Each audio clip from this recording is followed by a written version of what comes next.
На моята денешна гостинка не ѝ треба посебно представување.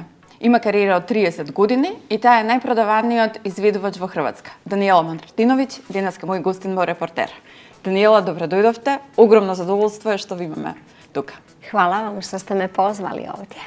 Причината за вашето гостување е концертот што ќе го одржите по скоро 10 години во Скопје, а ќе го одржите на Денот на љубовта и на виното на 14. февруари. Зошто го одбравте тој датум? Po meni nekako kao slučajnosti ne postoje, pa onda već kada nije bilo, kad smo tražili nekakav datum koji bi bio dobar, ja volim nekakve simbolike, dogodilo se i otvorilo se da je datum 14.2. slobodan i onda smo odlučili da bi to stvarno bilo idealno, jer to je dan ljubavi, dan zaljubljenih, univerzalni dan ljubavi, makar ja drugačije to definiram, ali recimo da je dobro da se taj dan prisjećamo svi kako je dobro biti voljen i voljeti. Da li go slavite vije, Денот на влюбените? Ja svaki dan slavim ljubav.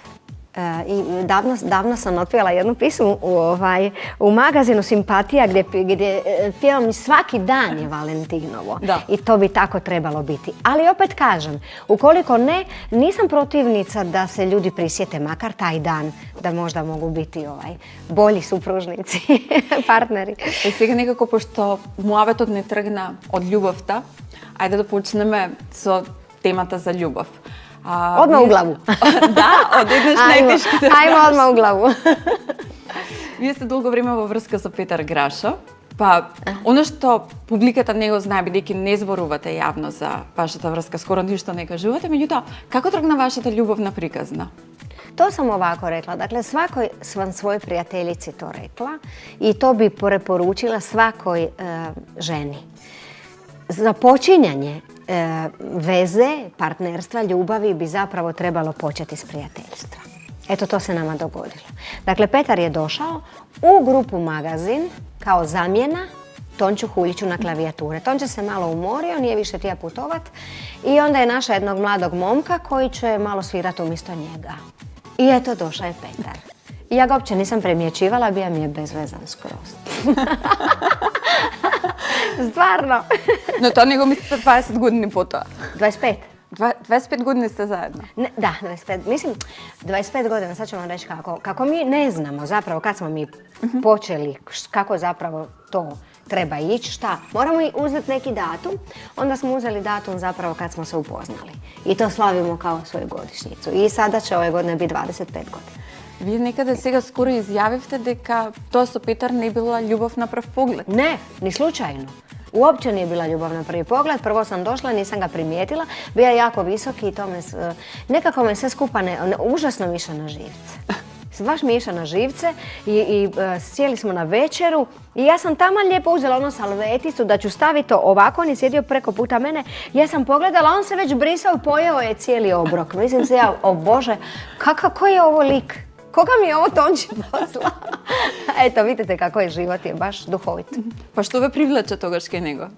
Onda smo se stvarno počeli družiti, puno smo putovali. Tada u Magazinu smo putovali isključivo i samo u kombiju, svi zajedno. I zapravo ću te dane pamtiti kao možda neke od najljepših. Svi smo bili ekipa, putovalo se po 10, 12, čak i 15 sati. Družili smo se, smijali smo se. Nosili smo one male zdjelice pa smo otvarali u kombiju, tako smo jeli. Mi smo zapravo stvarno se sprijateljili jako. Petar je bio najbolji prijatelj od mog mlađeg brata. I šta ja znam, evo tako. Nemam pojma, to je valjda nešto određeno i prije. Da pitate kako je to iz trenutka u trenutak, život je napravio svoje. Вие сте, еве, велите 25 години заедно. После толку долго време, што ја одржава врската возбудлива? Pa ja mislim da ljudi jako brzo odustanu, da se jako brzo umore, da jako brzo počinju stvari shvaćati zdravo za gotovo, da se prestaju radovati. Pa često ćete vidjeti da recimo nešto što vas je u početku radovalo kod nekoga, kasnije vam počinje ići na živce. Ima tu puno stvari, o tome možemo napraviti stvarno zasebnu emisiju. Ja se rado sama pozivam da... Slobodno во секое време. Da, ja se rado sama pozivam da pričam o tim ženskim temama, ali reći ću vam, dosta sam kao žena ulagala u to. U smislu, ja sam po prirodi takva da volim uveseljavati, da volim raditi iznenađenja, da volim da su stvari uvijek iznova dobre. Romantična ste? Jako. Ja sam zapravo mjerna jedinica za romantičan. Romantičan si 4 Danijela. To mislim дека можеме да го воведеме сега. Да, молим вас. Зашто толку долго време ја криевте врската? Ви во јавноста дури после неколку години кажавте дека се заедно, иако се шпекулираше, се зборуваше, некако решивте тој дел од вашиот живот да го чувате за себе. Pa zato što kad si javna osoba, onda zapravo neprekidno si pod povećalom i neprekidno zapravo istina se izobličuje. I sad zamislite kako bi to bilo ako kažeš istinu na način na koji ja doživljavam, to stvarno može biti patetično. Joj, sad je on mene pogledao u ranu, plavu, jutarnju zoru, bla, bla, truči, jel tako? I sve mi to nekako gubi na ljepoti. S druge strane, trudili smo se i taj poslovan život, obzirom da sam ja stvarno bila pjevačica kad je on došao, dakle kad se njegova karijera počela razvijati. I onda se razvila u drugom pravcu, bilo bi glupo da smo se stalno kačili jedan na drugog i naša je zajednička odluka bila da svatko ide svojim jedinstvenim putem. Naravno da smo se u tim putevima i susretali i on je moj autor u većini pjesama bio. Najvećih, uključujući i Neka mi ne svane. I gostovali smo jedan drugome na koncertima, ali se trudimo da to stvarno nije ono, evo sad, podrazumijeva se kao Petar, pa se podrazumijeva Danijela ili obrnuto. I naprosto svoj privatan život čuvamo za sebe jer mislimo da nekako imamo pravo na to. Ja bi se loše osjećala da se slika, da stalno vidim naše fotografije zajedno, da jednostavno mi to, imam osjećaj da bi izgubili nas. Дали ви е Петар критичар во однос на музиката? Дали сте му вие на него критичар во музиката? Najveći. Apsolutno najveći. Kod nas nema hodanja po jajima i kod nas nema uljepšavanja stvari. Naravno da sam ja kao žena puno tu, kako bih rekla, teža kad se treba primiti kritika, jel? Ženi trebaš znat kako ćeš reći, ali treba se stvoriti neko ozračje tu, pa onda možemo i o tome razgovarati. Stvarno, o svemu možemo razgovarati, ali ja najnormalnije kažem, to ti ne valja, kako si se to obuka, to ti je grozno. I on meni kaže, skini te čizme dlakave, baš se to bez. Ali vi решивте денеска да ги облечете за интервју. Naravno, kad se meni sviđaju. Ви имате кариера која што трае 30 години. Од вашиот прв настап на Сплитскиот фестивал 89-та година. Се сеќавате ли на тоа време, на првиот настап, на почетоците? Која е разликата од времето кога почнувавте до ова што ви се случува сега? Pa naravno da je velika razlika. Tad sam bila curica, imala sam 17 godina. I definitivno puno puta sam razmišljala o tome kao kako se odvijaju neke stvari. I onda sam shvatila, definitivno sam sigurna, da ključne stvari u životu ne možemo promijeniti.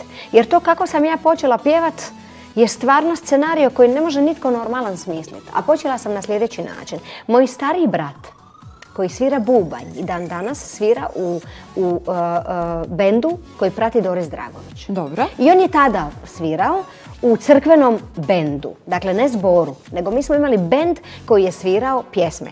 Totalno atipično. Crkva Svetog Dominika pucala je po šavu, svi su bili tamo unutra.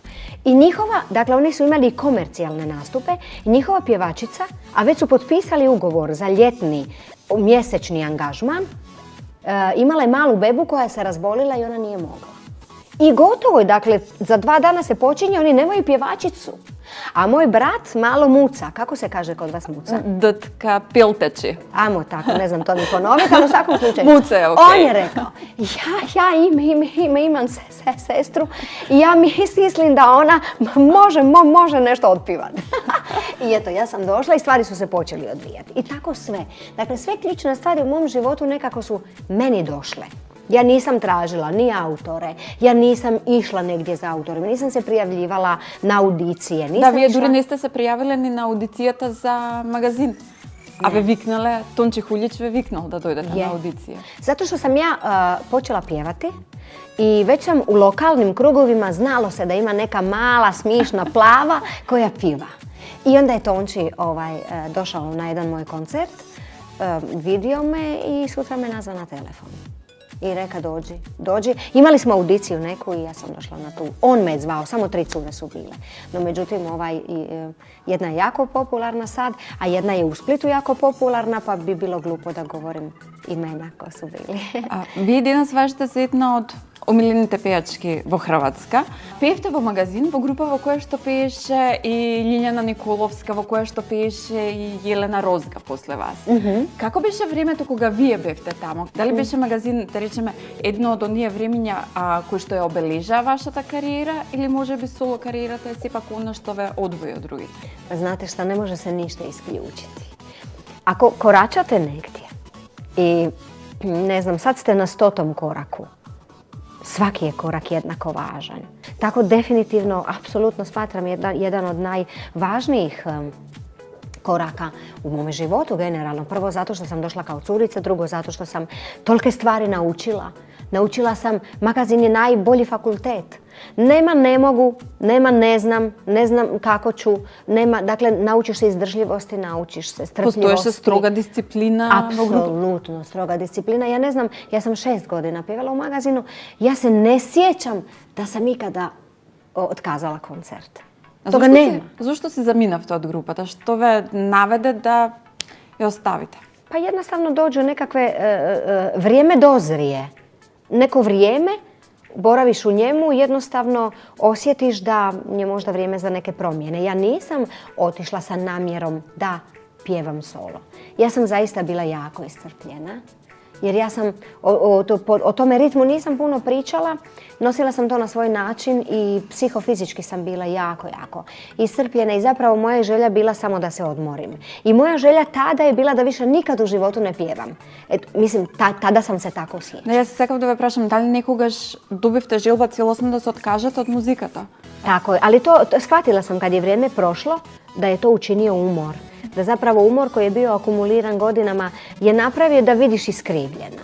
I kad sam se nakon 6 mjeseci dobro odmorila, shvatila sam da sam to ja. Deka ne možete bez zapravo muzika, Tonči da. Je to, moram reći iskreno. Tonči me nazvao i rekao je Danijela, ne budi luda, pa ti si rođena za to. Nema veze, mi smo našli, to je bio svojevrstan šok i za njih. Oni nisu znali, ja sam samo rekla jedan dan, ja više ne bi to. Tako da su me tili malo pregazi traktor, ali dobro, kasnije su shvatili da je to dobro, promjene su zapravo dobre za svih, što je vrijeme u konačnici i pokazalo. Меѓутоа, вие, кога си отидовте од магазин, не ја прекинавте соработката со Тончи. Тончи е се уште автор на некои од вашите песни. Колку се разликуваше вашата соработка во магазин и потоа во времето кога почнавте со соло кариера? Ma puno. Iako je Tonči je zaista jedan od najvećih autora svih vremena na našim prostorima. I to stvarno punih usta, govorim i punoga srca. On je u tom trenutku savršeno znao pozicionirati i mene koja je izašla iz magazina i magazin koji je dobio zapravo vizurom potpuno sličnu pjevačicu. Dakle, nisu dobili nekoga ko je odskakao i plava. Да, секогаш пејачките на магазин наликуваат и гласовно. Tako je, interpretacijski, stilski, glasovno. I ne samo to, dakle, on je tada pisao i za Doris Dragović koji je pozicionirao na 3. mjesto, pa ne znam, za Zlatka Pejakovića kojeg je savršeno pozicionirao na 4. mjesto. Jednostavno je njegova vizija u tom trenutku, naravno da smo mi pričali o tome što bi, kako ti sebe vidiš, što. Dakle, ja sam mu dala nekakve smjernice, ali on je odmah to shvatio i savršeno me usmjerio. I on je zapravo zaslužan kako sam se isprofilirala u tim prvim trenucima. И потоа заедно со Тончи и со Петар ја направивте Нека ми не сване, која што ја пеевте 98 година на Евровизија и која што и го донесе на Хрватска најголемиот успех до сега. Значи, 5-то место после вас никој го нема повторено. А од друга страна, па кога излеговте на сцената, вашиот настап, кога ја сменивте облеката, кога ја тргнавте на метката, мислам дека поставивте некаква револуција, да речеме, во однос на Евровизија, заради тоа што претходно тоа го немаше направено скоро никој. Колку самата учествувавте и во тој визуелен настап и во самата песна? Во какво сеќавање ви Евровизија? Pa ovako, prva stvar, mala ispravka netočnog navoda. Pjesmu Neka mi ne svane je napisao Petar. Dakle, on je kompletan autor i glazbe i teksta. Aha, znači nije Tonči vključen. 100%, tako je. On je napisao tu pjesmu. I kao takav, to je isto bila revolucija u mom. Ja sam do tad pjevala pjesme koje su bile po nekom izričaju, poruci vrlo optimistične. Ide mi u životu, ne znam, šta je imala, čekala sam kao žena, la. Odjednom, gle crnjaka, neka mi ne svane, nek me nema, nek me ne bude, neka me ne probude. Ubi me, gotova sam. Ludilo. Ali mi smo znali da imamo nešto dobro. Šta se događa kad si dio tada, pogotovo tada, i sa prekrasnom gospođom Ksenijom Urličić, koja je bila na čelu ekipe tadašnje, se napravilo puno. To je jako važno. Dakle, ona je okupila ekipu od preko 30 ljudi koji su zaslužni da je to tako izgledalo. Tako da ne bi bilo slučajno preuzimanje zasluge nekakve. Radili smo crno-bijele fotografije i Kelčec, gospodin Kelčec, koji je fotograf i dan danas, njegova je ideja bila da se igramo sa crno-bijelom pričom. I kad smo radili taj spot, zapravo smo preslikali to i onda smo odlučili da bi to bilo idealno i za nastup. No međutim, ono što ljudi ne znaju, što je vrlo interesantno, mi smo na probama do zadnjeg trenutka nismo znali u kojem trenutku se baca plašt i kad je najefektnije.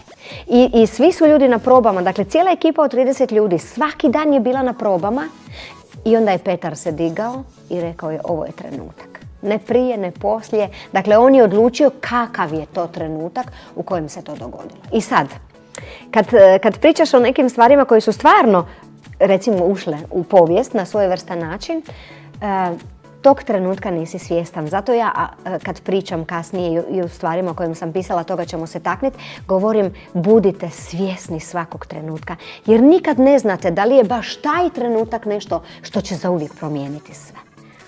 Фановите на Евровизија, верам, во она време кога јас одев на Евровизија, знам дека ја обожаваа нека ми не свани на секоја евровизиска забава, буквално се пушташе или на почетокот или на крајот на забавата. И знам дека ви сакале да ве видат на евровизиската сцена, меѓутоа дали вие размислувате ете некогаш можеби повторно да се надпреварувате? Pa moram reći da, evo, pitali ste me izvrsno pitanje koje mi još nitko do sad nije pitao u posljednje vrijeme, ali škakljalo me to prije 2 godine. Sam računala 98. Pa 20 godina nakon simbolika je jako dobra. 2018. Tako je. Dakle, do dan danas primam i poruke, i mailove, i ljudi sa Eurosonga koji žele da dođem. I to je, oni su je uvrstili, dakle, fanovi Eurosonga uvrstili su pjesmu Neka mi ne svane u 10 najboljih pjesama svih vremena. A tamo je bila od Abbe do, ne znam, Celine Dion i tako dalje. Dakle, to je stvarno velika čast. Sad, ako me sad pitate, stvarno mislim da bih jako promislila o tome. Ali bi mi, recimo, želja bi bila, definitivno, na što bi pristala odmah sutra, da u nekom show programu ponovo izvedem Neka mi ne svane sada. Dakle, na to bi pristala odmah. Вие со текот на годините имавте премногу настапи на Балканот, во Европа, на секаде на светот, меѓутоа, во едно ваше скорошно интервју кажавте дека еден од концертите или настапите кој што за секогаш ќе ви остане во сеќавање е концерт кој што се случил тука во Македонија, во Скопје, кога ви изненадила ваша обожавателка. Да. Кога ви донела книга. Па Што го прави тој настап толку посебен? Upravo taj susret. Ana Dedova je cura koja je meni poslala nekoliko jako lijepih mailova, ali vi morate znati da ja takvih mailova primam jako puno. Puno mailova gdje ljudi žele komunicirati. Međutim, ja se trudim uvijek i odgovoriti na mail i stvarno jako mi znače ljudi koji, jer zapravo zbog njihove ljubavi sve se to isplati. Da, vi je toliko dugo i opstanavte na scenu. I ja sam pjevala tu u Skopju. Ona mi je došla sa leđa, iznenadila me kompletno usred koncerta. Ana Dedova je cura sa posebnim potrebama. Ona piše poeziju, ona je prekrasno biće, ona je mentalno potpuno normalna i zdrava, izuzetno pametna i inteligentna.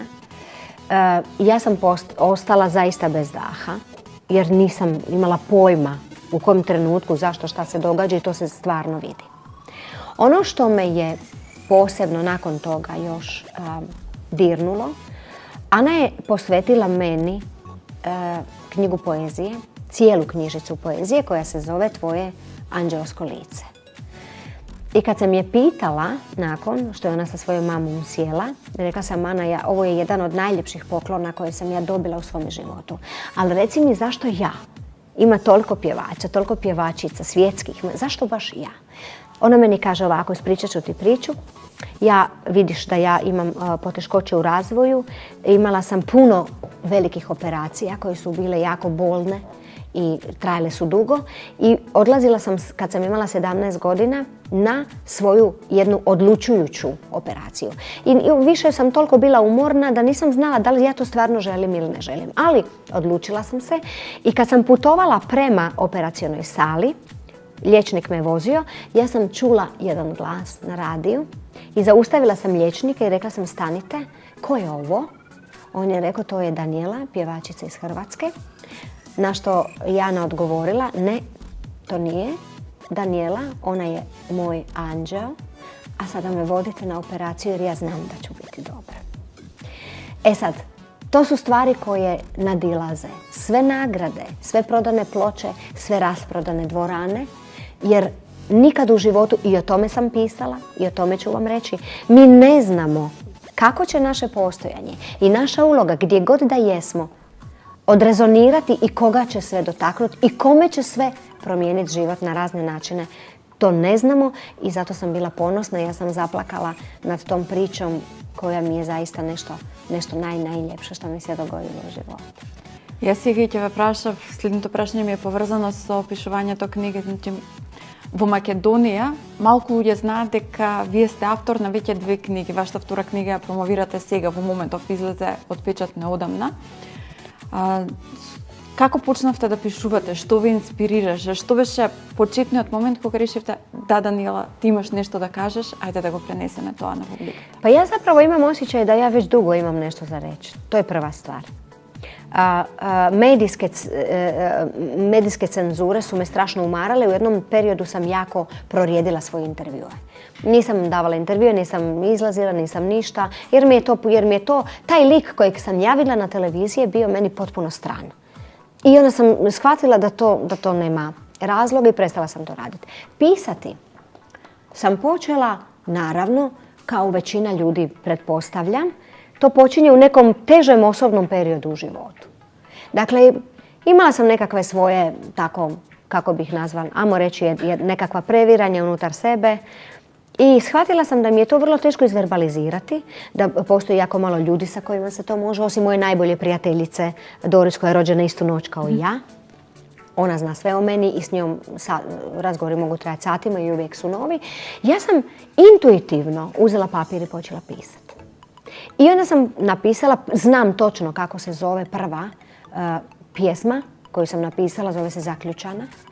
I onda kad sam ja vidjela da se toga jako puno nakupilo, ja sam zapravo nazvala tu svoju prijateljicu prvu i rekla sam, gle Doris, ja sam nešto napisala zadnjih dana, ali to je bilo intenzivno, jako brzo. Dakle, ja sam pisala po danu i po noći. To je kao da je neka brana pukla u meni. I to nije kapalo, to je jednostavno nahrupilo. I ja sam u par dana napisala već toga puno i pročitala sam ju Zaključanu. I onda sam mislila da je veza pukla, a sam shvatila da ona toliko snažno plače da nije uopće mogla govoriti. Pa sam to pročitala drugoj prijateljici pa je reakcija bila ista i onda su ti rukopisi došli do mog rođaka koji je profesor doktor književnosti. I ja sam se ovako tresla ja sam se i zaboravila da ja imam rođaka koji je profesor doktor književnosti, ali onda sam rekla, gle Ivane, molim te, ja sam ti nešto pisala, aj ti meni reci kako se to tebi sviđa. No, međutim, on je rekao da zaista misli da sam ja otkrila neko blago koje je bilo godinama zaključano na mom tavanu. Ja sam... Kako reagiraат вашите обожаватели на песните, на вашите книги? Jako lijepo. Moram vam reći da sam se u pisanju toliko silno našla jedno ispunjenje za koje nisam u snu mogla sanjati da postoji. I tad sam shvatila što znači kad živiš po napucima svoje duše. Dakle, moja duša se koristila trikovima koji u našem rječniku možemo nazvati tugom ili propitivanjima ili teškim trenucima kako bi ja došla do toga, do spoznaje da trebam pisati. I kad sam shvatila koliko je to ispunjenje, samo bi u životu rekla nekome da mu želim to isto.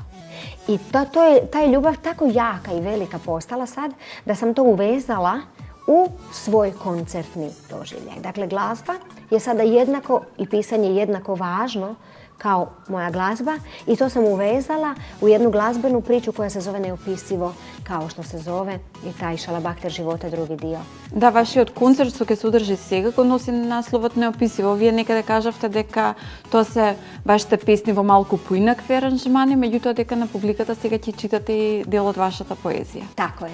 Dakle, postoje dijelovi neki koje provlačim samo kroz, kao ideju, kroz čitav koncert. Moram reći da to nije, da se ljudi ne bi prepali, da to nije nekakvo isčitavanje poezije. Nego kroz moje pjesme i uvijek se prepuštam trenutku. Dakle, nijedan koncert nije isti, to moram reći, zato se i zove Neopisivo. U trenutku kad jesam, na mjestu gdje jesam, povratna informacija publike mene odvodi na neko putovanje i nikada ne znamo kuda će nas odvesti. To je poanta. Gdje kroz pjesmu i kroz nekakve moje zamisli, nekakve moje proživljene iskustva i afirmacije koje izgovorim, zapravo potkrijepim pjesmom, pričam stvari koje sam doživjela u životu, zašto sam nešto napisala, što stoji iza toga, jer sve ove stvari koje sam napisala plod su proživljenog iskustva. Вие често доаѓате во Македонија. Како сакате да го поминувате времето кога сте тука? Ja imam tu svoju dragu prijateljicu, Moniku, koja živi u Strumici i prvo mi je najdraže kod nje ići, kod nje spavam, jer ima predivan stan, ja ga već zovem da je svoj stan. Tu je i moj prijatelj Petar Božinov i mi smo se zapravo odlučili zajedno krenuti u priču. Jer ja zaista mislim kad je energija tako dobra i kad mi unutar sebe vjerujemo da će se stvari događati, ne moramo nužno biti svi, i kako bih rekla, imati papir da smo za nešto stručni. Kad radiš u srcu, onda radiš najbolje. Ali ono što ću vam reći, ja imam svoje makedonsko ime. A dobro. Moji prijatelji mene imaju upisano u mobitelu pod Bušavka. Zašto? Pa zato što sam došla prvi put kad smo se upoznali, onda sam ja rekla ne mogu Vanka, ja sam cijela raščupana i puša mi vitar i ja sam raščupana. I onda je Petar rekao, pa ti si naša Bušavka. I ja to vi ostane. Gotovo je. Dakle, ja nisam samo Bušavka, nego vaša Bušavka. Сите буквално зборат дека Даниела не старее. Стварно? И дури да нарекуваат хрватската джебна Венера, ве споредуваат со Кајли Минок. Може би нели заради изгледот плавата коса, заради растот. Како ја држувате линијата? Дали вежбате, внимавате ли на исхраната?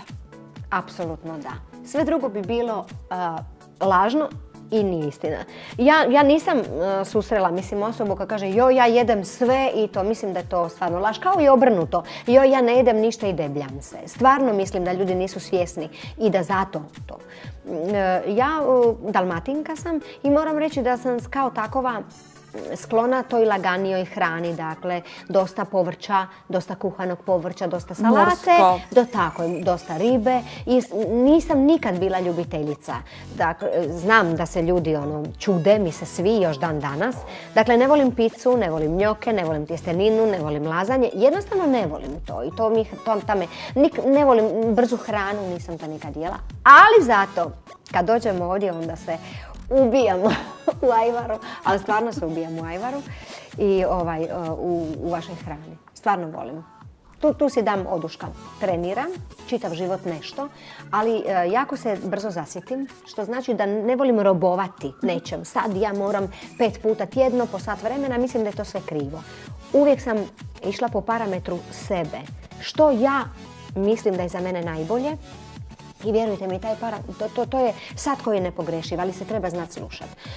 Ima perioda kad sam umorna i onda si, priuštim više masaže, više odmora, prirode, šetanja, a onda ima perioda kad stvarno mi paše da treniram i da trčim i da se penjem, tako da stvarno kombiniram sve, ali ono što je išta, da, to sam zaboravila skoro, pa počela sam plesat i to hip-hop, super. Da, one lude fore, tverka mi to. Zumba. Da, to nisam, ali tverkam, naučila sam malo. To je interesno. Ki ne pokažete? Da, imam vam čak i na Instagramu svom. Imam na Instagramu svom kako tverkam. Imate napravljenu estetska korekcija ili se genetika? Nemam, estetsku korekciju nemam, ali imam svoju doktoricu Jelenu Jakić, koja je moja dermatologica 10 uzastopnih godina i koja zaista se vodi brigu o tome. Ja vam sve te tretmane stvarno ne znam ni prepričati, ali ona sad ćemo te malo osvježiti s ovim, pa ćemo malo napraviti peeling, pa ćemo dermoabraziju, pa ćemo ovo, pa ćemo ono. Tako da, evo, još uvijek... A sigurno ima vrske to što ste rodina pokraj more, ili rodina Splitjanka pa živijete pokraj more. Kako je život od pokraj mora? Pa znate što ja ne znam, ja ne mogu zamisliti život bez mora. Stvarno, ne znam. Možda sam se zato rodila, ali možda se zato i vraćam. Nemam pojma. Ali to je nešto što psihološki je dokazano da more pruža taj osjećaj slobode. Svaka priroda mi znači. Boravak u prirodi mi je nešto što je nezamjenjivo. Ja mogu zuriti, moji su znali, svi moji prijatelji, ja kad bi došla nakon dugo vremena, onda bi sjela u Aciji, bivši restoran od Petra, koji ima savršen pogled na Brač i Šoltu. Ja bi cijelih 8 sati, dakle cijelo radno vrijeme, samo sjedila, gledala u to plavetnilo i onda bi konobari meni svako malo došli pa bi mi donijeli vodu, pa nakon sat vremena nešto za pojest, pa nakon 2 sata kafu. Tako, eto, tako se ja punim. Iva Susama, za kraj. Za kraj? Odmah! Već da, kraj. vreme leti. Da! Vi imate album napravljen od 2011. godina, to su skoro 10 godini. Daniela, Da. koga album? Pa, zato što, mislim, album. Gledajte, sad ću vam reći zašto album. Zato što je album možda u jednom... Izvinite što ga prekinem, pri tome vi ste najprodavaniji od izviduvač u Hrvatskoj. Tako, da razjasnimo. Ja nisam prestala raditi u tih 10 godina, ja sam Muzika? snimala pjesme. Da. Dakle, nove pjesme sam imala. Ali ne znam, kad je sve to nekako dolazilo do trenutka da to objedinim, u produkciji svoj kući su rekli sad je ta forma CD-a već zastarjela pa možda nema potrebe, imamo YouTube, imamo sve, ljudi ako hoće mogu downloadirati sebi pjesme po želji sa Deezera recimo. Downloadiraju sebi pjesme, tako je što hoće, imaju što hoće. Ali upravo sad izlazi moj album Neopisivo, recimo to je moja želja, sa 19 pjesama. Od toga je 16 tih mojih starih pjesama koje su prearanžirane u novom ruhu. S harmonika, kontrabas, potpuno jedno drugo, u gypsy swing, tango, salsa, ono baš savršeno. 2 imam live izvedbe sa koncerta iz Lisinskog kojeg sam imala nedavno i moju novu pjesmu Čovjek bez adrese koji po prvi puta sam sa Zoranom Mišolonginom koautorica i glazbe i teksta. I onda sam odlučila, ja želim da ljudi imaju to novo ruho, taj novi zvuk. Jako sam se potrudila, radim i 100 CD-a limitiranog izdanja sa albumom predivnih fotografija, nekim citatima, jer ipak mislim to kad uzmeš u ruku kao i knjigu, ja sam takva, ima jednu posebnu ljepotu. Jaz ви благодарам на одвоеното време, на убавиот муавет што си го направивме и со нетрпение го чекаме 14. февруари за да дојдеме на концерт. Hvala vam što ste me ugostili, bilo mi je predivno s vama. Samo da kažem gledateljima, kad smo došli, ja sam se zezala i rekla sam mi mora da smo ABBA. Vi ste crni, ja sam plava, tako da smo se jako dobro zezali. Hvala vam i vidimo se na koncertu svakako.